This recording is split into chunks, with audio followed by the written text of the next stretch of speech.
Good afternoon. Thank you all for being here. Please have a seat.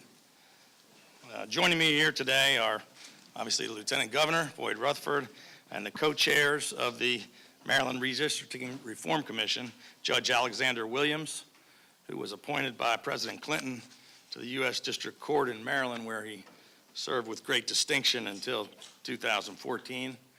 Walter Olson, who's a senior fellow with the Cato Institute's Center for Constitutional Studies, and Ashley Olison, who's also a member of the commission and the administrator of the League of Women Voters. Earlier this month, a panel of federal judges ruled unanimously that the boundary lines of Maryland's 6th congressional district are unconstitutional. The panel threw out the current congressional map and ordered that new electoral lines for the 6th congressional district be drawn no later than March 9th. The federal court confirmed what we in Maryland have known for a long time, that our state has the unfortunate distinction of having the most gerrymandered districts in the nation. The court has determined that the districts were drawn which violated constitutional rights of Maryland citizens. In his opinion, Chief U.S. District Judge James Bretter called the partisan gerrymandering a cancer on our democracy, and I could not agree more. The outcome of decades of redistricting cycles have made Maryland's congressional and legislative districts an embarrassment to our state. I was proud to sign on to a bipartisan amicus brief in support of the plaintiff's case regarding the 6th congressional district. Free and fair elections are the very foundation of American democracy and the most basic promise that those in power can pledge to the citizens they represent. This unanimous ruling was a victory for the overwhelming majority of Marylanders who value fairness and balance in our political system. It was a victory for Marylanders who are fed up with the divisive partisan politics that are used to suppress any honest debate or real competition of ideas.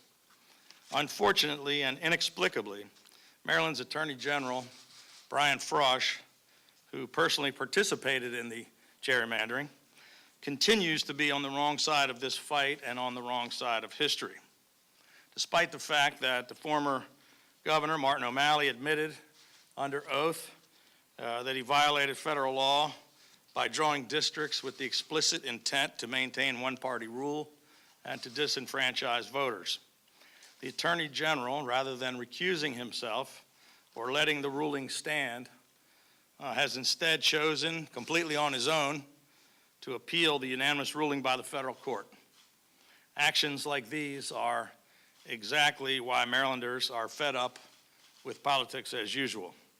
Today, we are taking immediate action to comply with the unanimous federal court ruling, which requires us to immediately draw a new 6th congressional district map. I am authorizing an executive order which will create the Emergency Commission on 6th congressional district gerrymandering. This nonpartisan commission will be charged with preparing a plan in an open, public, and transparent manner to amend the boundary lines of the 6th congressional district to address all constitutional violations. This commission's meetings will be open to the public and live streamed through both audio and video. The adjusted congressional district lines will comply with the U.S. Constitution, with federal law, including the Voting Rights Act, and with all applicable judicial direction, rulings, judgment, or orders. As required, the newly drawn 6th district will respect natural boundaries and the geographic integrity and continuity of any municipal, corporation, county, or other political subdivision.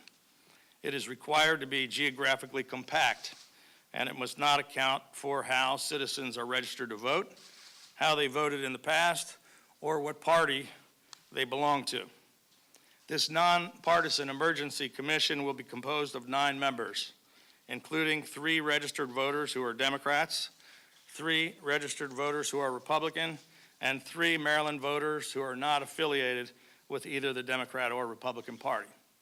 Today, I'm pleased to announce the appointment of Judge Alex Williams, a registered Democrat, Walter Olson, a registered Republican, to serve as the co-chairs of this interim commission.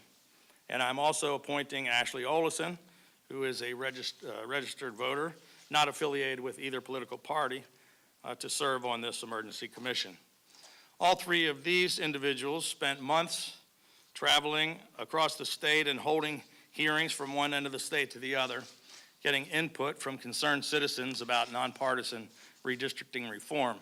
And I'm confident that they are eminently capable and qualified to assume this important role. The additional 6 commission members will be selected from the public at large and will maintain the same political balance. Each political appointee must be a Maryland voter who has, for at least 3 years, been registered continuously with the same political party, or a registered voter who has continuously been unaffiliated with either the Republican or Democratic parties.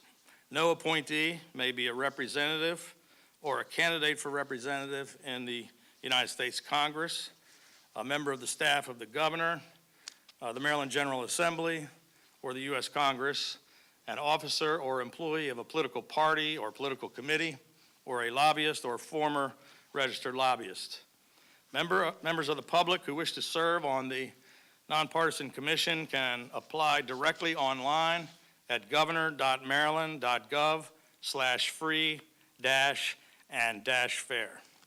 Applications must be submitted no later than December 10.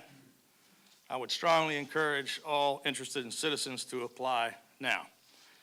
In addition to the emergency commission, which is required to immediately comply with the federal court order concerning the unconstitutional 6th congressional district, we will also be continuing our fight to restore long-term fairness and competitiveness to all of Maryland's congressional and legislative districts prior to the 2022 elections. For the past 3 years, our administration has introduced comprehensive redistricting reform legislation in an effort to remove partisan politics from the redistricting process and to end the process of politicians drawing their own districts and picking their constituents rather than the other way around. Sadly, for 3 years, legislative leaders have completely ignored the will of the people of Maryland and failed to take any action whatsoever on this bipartisan common sense legislation. In fact, they refused to even bring it to the floor for an up or down vote. But the people of Maryland and the federal courts agree that the time for our state to act is now to finally restore balance and fairness to our elections. On the first day of the upcoming legislative session, we will introduce the Redistricting Reform Act of 2019 to once and for all remove the politics and the politicians from the process of drawing their own districts. This legislation provides for a nonpartisan redistricting commission, and the result will be fair, open, and transparent nonpartisan redistricting process for all legislative and congressional districts prior to the 2022 elections.